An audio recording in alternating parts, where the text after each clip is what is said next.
Oh, it's probably the most frustrating result that we've had, because we didn't deserve to lose that game tonight without a shadow of doubt. I thought the players responded from Saturday, showed a lot of bravery with and without the ball, which we asked them to do.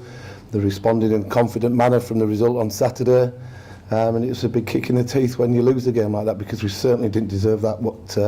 That happened tonight. We didn't get the breaks when we wanted them. Things fall in the 18-yard box. The one mistake that we met on the whole of the course of the night, we get punished for it. And when you're in losing games, that can happen. But unfortunately it's happened tonight. But there's a lot of positive signs from the team today. I was really pleased with how they responded from Saturday. Is it hard to lift the players after a result like tonight than Saturday? Well, yes and no. Obviously, I think they're more disappointed than recently, because they know that they didn't deserve that tonight. But also, I've just told them now that they've got to remain positive and take all the positives out of the game. There's some good individual performances tonight. The players didn't go missing. They didn't want to not get on the ball. They tried to make things happen. Easy to hide sometimes after a couple of disappointing results and show a lack of confidence, but tonight they showed that. They had a go, they ran around, they passed the ball, defended when we needed to defend, even when we didn't, even though we didn't have to defend too much. We didn't have too much to do because we were the dominant team. Unfortunately, when things are going against you, they certainly do. Yeah, it looks like he's just tweaked his hamstring, so we'll see the severity of it tomorrow morning.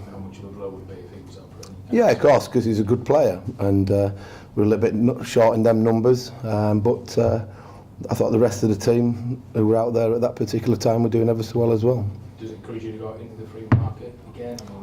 We'll see where we go. We've got McGeady still to come back. Watmore's coming back at the weekend, so we've still got options, but we'll see where it goes and see what's out there.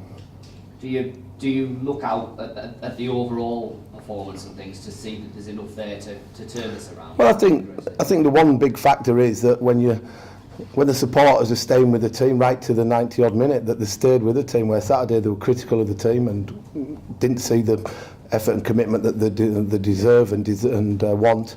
But tonight they saw everything. They worked and they passed the ball around, and you could see the supporters were really with the team tonight, and that's a credit to them. We just sometimes, as I keep saying, sometimes when you're in this position, you don't get the breaks that go your way, and that will change very quickly. I'm very confident in this group of players because they showed tonight what they can do.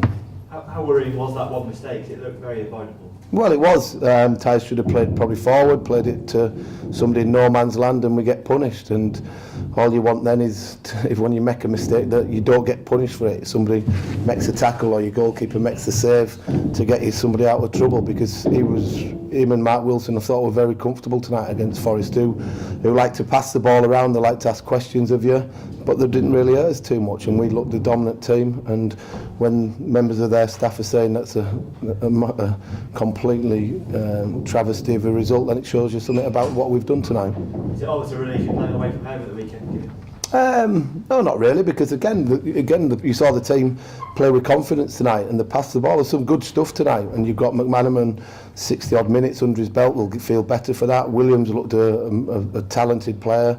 Honeyman, we were bright in real certain areas, and yeah, we're going to get better. You don't expect sort of things to happen overnight in terms of restoring the confidence to the full level. That's what we're trying to build on, because when you get into that final third, you want players to be that extra more positive, that when things are going really well for them, they'll go and do something unexpectedly, which will change the game for you. Take players sometimes when they're not as confident, don't take that extra risk. I know it's maybe a bit of a false positive, but you know the league very well. If you've seen the results tonight, like Cardiff got a good beating tonight, it's incredibly volatile. You know how quickly things can turn around. Well, 100%, and ultimately, I've just seen the table now. A win on Saturday can take you up to halfway in the division, and that's how tight it can be. Anybody can beat anybody on any day, and the season isn't based on 6-7 games. It's 46 games of a long, hard slog, and we've had key players missing. We'll get them back, which will make us even a better squad, more strength in depth, and let's be hopeful that in a few weeks' time, you're seeing we're getting the breaks that other teams are getting against us at this moment in time.